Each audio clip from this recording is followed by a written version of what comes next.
Metal Deck de Acesco, el entrepiso que se adapta a todo tipo de estructura en una presentación de Al Oído.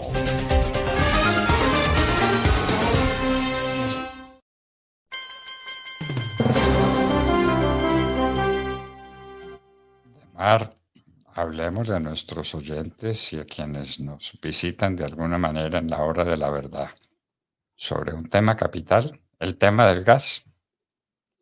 ¿Cuántos son los millones de familias colombianas que se nutren de alguna manera del gas, que utilizan el gas en sus 36 cocinas? millones, 36 millones de familias en Colombia utilizamos gas natural, doctor Fernando, Muy para bien, la cocina, para la ducha y otros menesteres, muy bien. inclusive para lavar la ropa y Y secarla. Naturgas ha dicho un día y otro día que nos estamos quedando sin gas, pero Petro dice que no hay problema, que gas no va a faltar, no va a faltar. ¿Y de dónde va a salir?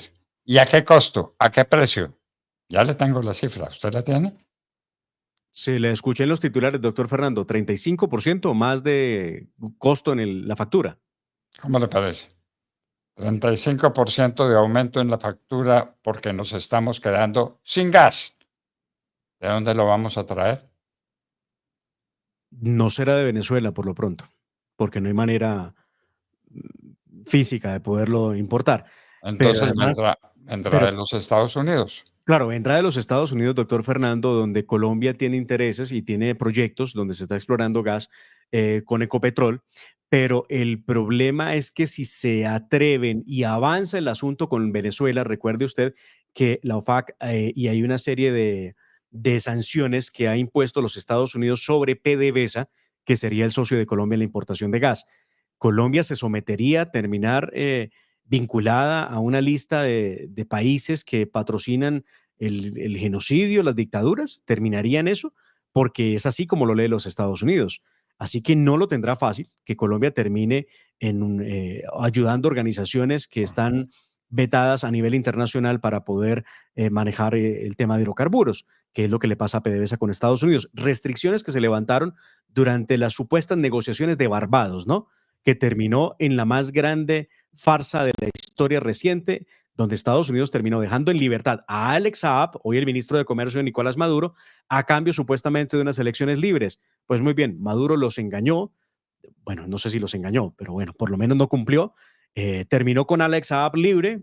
Alex Saab no contó una sola palabra de cómo se han robado a Venezuela. ¿Y Sigue la dónde dictadura. tienen el dinero? ¿Dónde tienen el dinero? Y nunca dijeron, no, claro, nunca dijeron dónde estaban el dinero. Ah, Si ese dinero seguramente hace parte de esos lingotes de oro que Delcy Rodríguez llevó a España y que negoció con quién y qué pasó con ese dinero y cuántas veces fueron, ¿no? Con lingotes de oro. Pero volvamos al tema del gas antes de ir a ese escándalo internacional, doctor Fernando. Lo que ha dicho Naturgas es que no tenemos gas suficiente para cubrir el 100% de la demanda en los hogares, comercios, vehículos y también en las industrias. Para el 2025, esto equivale al 12% de total de la demanda nacional. Ese es el faltante. Y para el 2026 se empieza a incrementar al 30%. Pero además, doctor Fernando, un tema que no es menor y que debería llamar la atención del gobierno. La situación del déficit por falta de gas natural es preocupante porque ese suministro no es suficiente para atender la demanda de los 36 millones de colombianos, pero además, y ojo con este dato que es bien importante, de los 87.000 taxistas que hoy utilizan gas natural. Además, el 30% del sistema de transporte en público en Bogotá, del SITP, se mueve con gas natural. Yo no entiendo qué es esta laraca de que mueven y trabajan y que la COP16 y el cambio climático y entonces la cocaína es mejor que el gas, el petróleo y el carbón. Si lo que están haciendo es conducir a Colombia a utilizar con mucha más fuerza combustibles fósiles.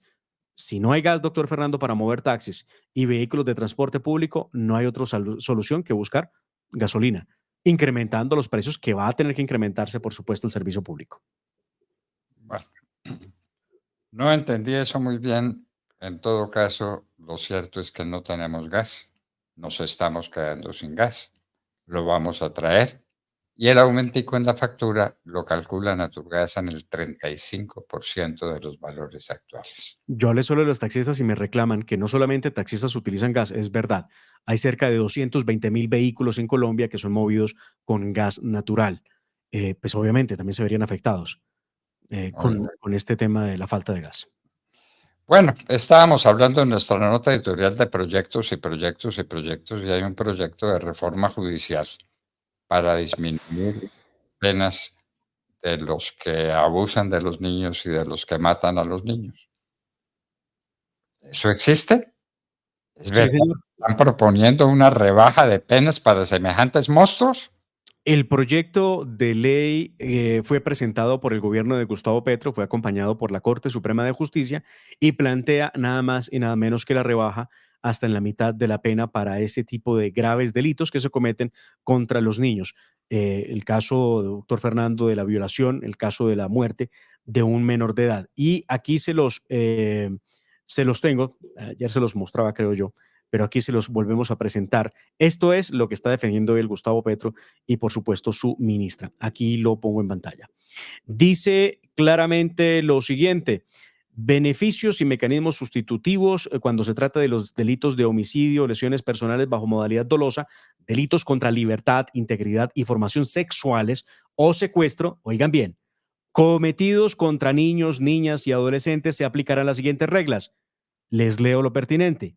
En caso de celebración de preacuerdos y negociaciones entre fiscalía y el imputado o acusado o de allanamiento a cargos, se concederá la mitad de la rebaja de pena prevista en los siguientes artículos del Código de Procedimiento Penal.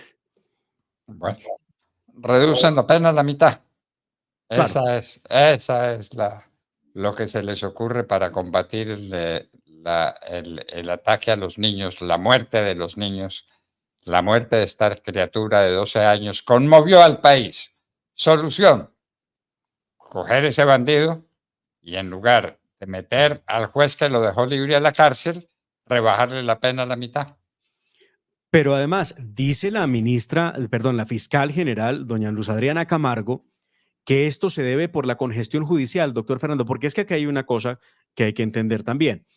El juez tiene mucho en parte, pero también el fiscal del caso. Lo que se dijo fue que fue vencimiento de términos porque no se allegaron las pruebas suficientes sobre ese abominable caso donde ese sujeto violó a una menor de 14 años de nombre Sofía. Y en ese orden de ideas, pues al no haber las pruebas suficientes, no hubo el juicio, pues vencimiento de términos, se fue para la casa y se mudó de departamento para ir a cometer delito en el departamento del Valle, como lo vimos con la niña Sofía de 12 años. Escuchamos qué fue lo que dijo la ministra, perdón, la fiscal, Luz Adriana Camargo, en la comisión primera el día de ayer sobre el tema de los menores de edad en este proceso y en este proyecto de reforma a la justicia. Dolorosos y frente a los cuales no somos insensibles, porque nosotros sabemos el dolor que hay en la sociedad y en los padres de un menor de edad, niña, niño o adolescente que es víctima de un delito contra su integridad, su formación y su desarrollo sexual. Claro que somos solidarios con eso. ¿Cómo no lo vamos a hacer? Lo entendemos perfectamente. Pero esas rebajas de pena vía allanamiento son rebajas muy útiles para una condena rápida, para una reparación. Son además decisiones que pueden ayudar a otro fin que tenemos con la pena y con el ejercicio del derecho penal, que es el de la verdad y que es el que más reclaman las víctimas. Este proyecto no es un proyecto que no piense en las víctimas, es un proyecto que está construido sobre las necesidades reales de las víctimas, de cara a una justicia que funciona de manera tan lenta. ¿Qué tal? Bueno, ahí lo dejamos. Claro, entonces comprendemos el dolor de las víctimas, comprendemos que a los niños hay que cuidarlos, entonces hay que rebajarle la pena a la mitad a los que violan a los niños y a los que matan a los niños. Sí, señora, la entendimos muy bien y nos convenció de que usted sí tiene el corazón partido por las barbaridades que se cometen contra los niños y por eso hay que rebajarle las penas a los agresores. Faltaba eso. De Pero manera que la defensa ha sido toda, ¿no? La fiscal general defendiendo el proyecto, por supuesto, porque ya hace parte del proyecto como se elaboró. la Corte Suprema y, por supuesto, la ministra de Justicia. De la Corte Suprema de Justicia habló el presidente, el doctor Gerson Chaverra, quien en términos muy parecidos quiso decir lo mismo que acabamos de escuchar de parte de la fiscal general. Escuchamos brevemente qué fue lo que dijo el magistrado. Como aquí ya se ha destacado, lo que disuade al delincuente históricamente se ha demostrado. Lo que disuade al delincuente no son las penas de 50, de 40, de 30 años abstractas. Lo que a él lo anima en la ejecución delictual es tener la seguridad, que es lo que realmente está ocurriendo, que esa pena, por alta que sea, no se le va a aplicar. En cambio, si nosotros a través de un proceso penal abreviado logramos la aplicación efectiva de una pena condigna a la gravedad del delito, seguro que el efecto va a ser más positivo para la comunidad, para la sociedad y para la víctima. Primero, porque esa efectividad de una pena impuesta en un plazo razonable sí va a disuadir la comisión del delito. Segundo, logramos el efecto de la prevención especial de sacar a ese delincuente que afectó la dignidad y la libertad de un menor de edad de el entorno social, que muchas veces es la propia familia. Y no lo que está pasando ahora, que cometen ese tipo de delitos y a los 6 meses vuelven otra vez. Ay, Dios mío. Bueno, en fin. Conclusión. Para proteger a los menores hay que rebajarle la pena a los que los matan, a los que los violan. Bueno, eso es lo que dice el presidente de la Corte y eso es lo que dice la señora, la fiscal. Sí. Muy bien. Néstor Osuna, cuando el ministro de Justicia de Gustavo Petro, recuerde usted, había planteado eliminar algunos tipos penales del código. Él decía que de esa forma se reducía la criminalidad, pero por supuesto, ¿no? Si se eliminan los tipos penales, pues no hay delito, así de simple. Entonces, no sé, violar se convierte en una cosa normal, no es delito. Recuerde usted, estaba el incesto y el tema de alimentos. Salían del Código Penal en la reforma que él planteaba. Y de esa forma, él decía, se lograba descongestionar las cárceles, porque la orden del presidente de la República no es la construcción de más cárceles, sino eliminar el hacinamiento que hay en las cárceles, y la única forma de hacerlo es eliminando tipos penales o concediendo rebajas como estas que están proponiendo. Bueno, vaya uno y entienda, pues. Vaya uno y entienda, pero eso es lo que están diciendo. Hay que rebajarle la pena a los delincuentes para ponerles la pena más rápido. Es decir, que si la pena es menor, la pena se impone más rápidamente. No entiendo la lógica, señor presidente de la Corte y señora fiscal. No la entiendo. No la entiendo. A pena menor, entonces, mayor velocidad en la imposición de la pena. De manera que es mejor que le pongan una pena breve, una pena limitada, pero efectiva, porque va a ser efectiva y va a ser efectiva porque la pena es menor. ¿No entiendes? Además, parten del supuesto que los victimarios van a salir a decir, sí, yo cometí el delito. Es una justicia premial, ¿no? Usted dice que cometió el delito por atroz que sea y le damos una pequeña pena. Muy bien. Hacía rato no oíamos al presidente Uribe. Ahora lo oímos hablando contra la reforma laboral. Con mucha claridad la explica el presidente Uribe, quien ¿Por qué no lo ponemos? Pero claro, quien recuerda cómo es la reforma, cómo está actualmente el Estado en temas laborales sobre recargos nocturnos y sobre dominicales, y cómo está Latinoamérica, y nos muestra un panorama muy complejo. Ojalá así lo explicaran los congresistas en el Parlamento. Veamos. Mucho verlos y en este escenario amable de la Universidad Sergio Arboleda, donde he tenido la oportunidad de hablar de un tema bastante académico con los estudiantes, quiero ante ustedes, los comunicadores de Santa Marta, referirme a una de las reformas del presidente Petro, porque especialmente en esta ciudad está llamada a hacer mucho daño. Al país no pueden pretender seguir dividiéndolo entre empresarios y trabajadores, entre ricos y pobres. Estas reformas le hacen daño a todos. Mire, por ejemplo, veamos la reforma laboral. Al país se le ha dicho mentiras. Nosotros tenemos recargos. Nosotros tenemos recargos por dominicales, por festivos, por trabajo nocturno. Lo que parece es que los quieren extremar. Por ejemplo, ¿Cuántas horas con recargo nosotros tenemos en la noche? De 9 de la noche a 6 de la mañana. Son 9 horas. Otros países de la región tienen 8. Argentina 9 como nosotros. ¿Sabe a cuántas horas vamos a pasar nosotros? A 11. Por ejemplo, Panamá tiene 1 hora más de recargos, tiene 12. Pero ustedes saben cuánto es el salario de recargo en Panamá. 13%. Y en Colombia del 35%. Veamos días festivos. Colombia tiene 18 días festivos al año. El único que nos gana en la región es Chile con 19. Pero ustedes saben cuánto es el recargo en Chile. Del 30%. En Colombia hoy es del 75% y va a quedar en el 100%. Entonces, ¿qué van a hacer los hoteles, los restaurantes? Van a tener que disminuir servicios, disminuir personal, disminuir horarios de trabajo. Ayer un pequeño empresario de Medellín me decía, yo tengo en una fábrica de productos de aluminio 3 turnos. Y voy a tener que hacer un pacto para no pagarle todo a los trabajadores, que es un pacto de informalidad, o suprimir turnos.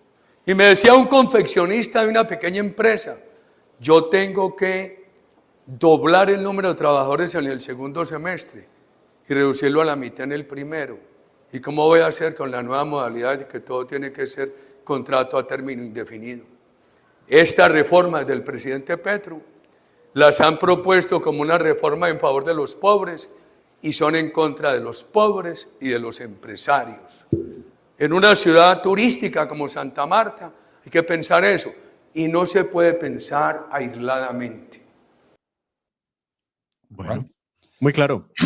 Muy ¿Qué claro. falta hace la voz de Álvaro Uribe Vélez en el Congreso de la República? ¿Qué falta la que hace? Dios mío, qué daño le han hecho al país con esta persecución infame contra Álvaro Uribe Vélez.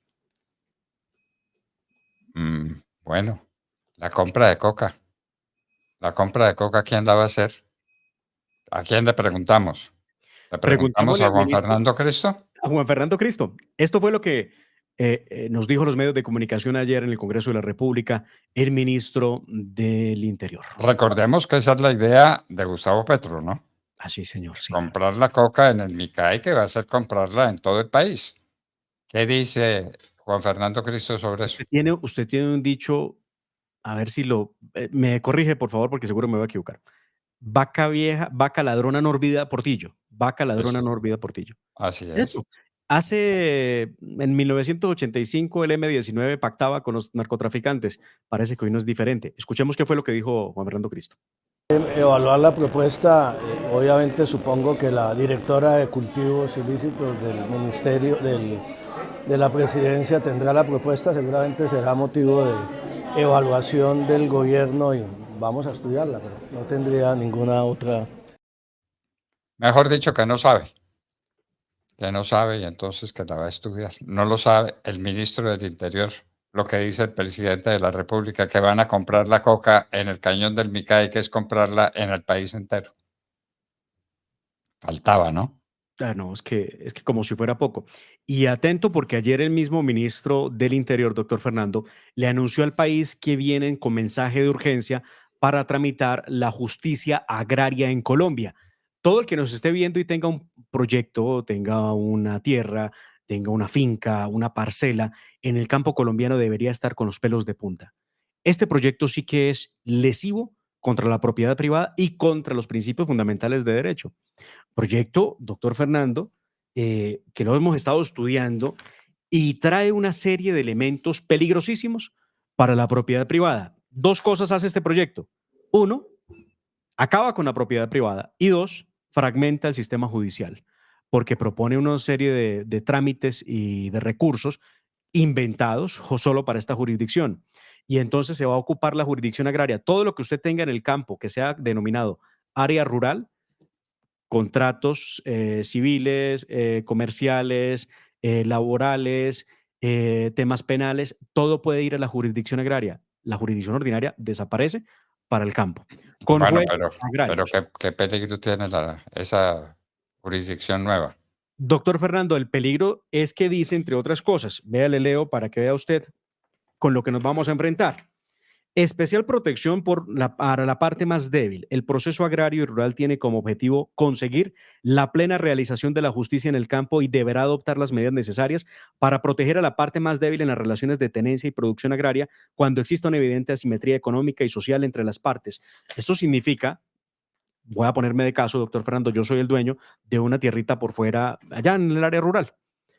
Yo no soy campesino, pero un campesino me reclama alguna cosa a mí. Yo voy ante la jurisdicción agraria. Yo ya voy perdiendo porque yo no soy campesino.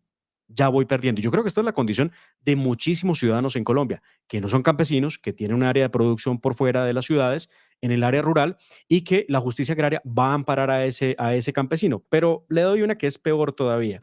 Hay una que se llama permanencia agraria. Esto es en los temas de los enfoques. Escuche lo que le voy a leer. Esto es el artículo numeral 12, para el que lo quiera descargar, artículo 6, enfoques. Se garantizará a los sujetos en condición de vulnerabilidad la continuidad en la tenencia y posesión agraria con fines productivos. En consecuencia, las autoridades judiciales evitarán los actos de perturbación o desalojo que interrumpan las actividades productivas necesarias para la autosuficiencia y o para el logro de la soberanía alimentaria hasta tanto se expida la providencia que resuelva la controversia. Esto significa, explicándolo brevemente, doctor Fernando, en que a usted le invaden un pedazo de la finca, usted no se da cuenta porque está en la ciudad trabajando, el que le invade arma una choza, arma un corral, mete unas gallinas, usted no puede llamar a la policía para pedirles que lo desalojen, que lo saquen de allí, no puede. ¿Es su propiedad privada? Sí, pero prevalece el derecho que tiene esa persona a invadirlo para poder poner sus gallinitas y poder comer de ellas. Eso es lo que trae la jurisdicción agraria. La jurisdicción agraria. Bueno, quedaba faltando. Y quedaba faltando que Petro la emprendiera contra un hombre tan significativo como Agustín Laje. ¿No? Terminemos con eso. Esto fue lo que dijo Agustín Laje ayer en una entrevista en la FM sobre Gustavo Petro. Pues él es un analista, él es una persona que ha combatido ideológicamente a la izquierda en América Latina. Escuchemos.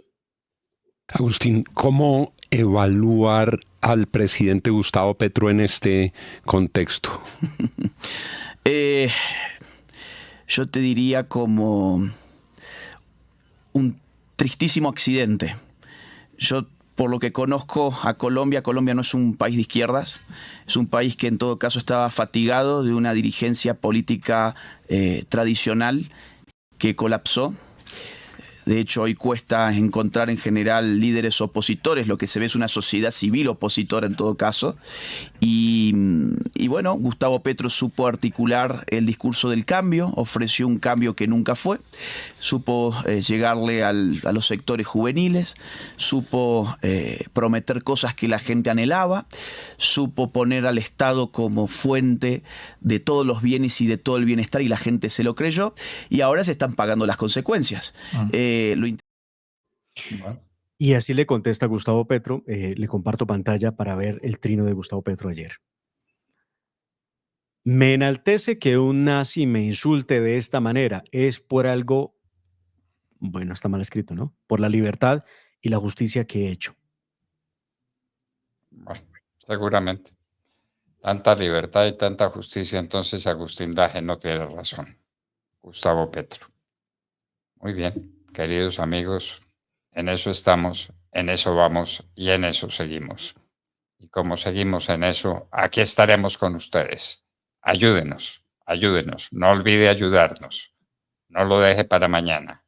La ayuda a la hora de la verdad tiene que ser ya para que entre todos digamos la verdad. Y así nos despedimos de ustedes. Hasta mañana a las 6 en punto de la mañana, cuando estaremos de regreso, Dios mediante. La familia Ramírez duerme tranquila porque su techo está bien hecho. Bien hecho como las cubiertas Asesco. Por su doble capa protectora, son ultra resistentes a la corrosión y al paso del tiempo. Para que tu techo quede bien hecho, exige calidad Asesco. www.lahoradelaverdad.com.co. Escúchenos desde cualquier parte del mundo a través de nuestra página de internet. Opinión, deportes, cultura y entrevistas. Visítenos y participe. www.lahoradelaverdad.com.co lahoradelaverdad.com.co. Pase la voz.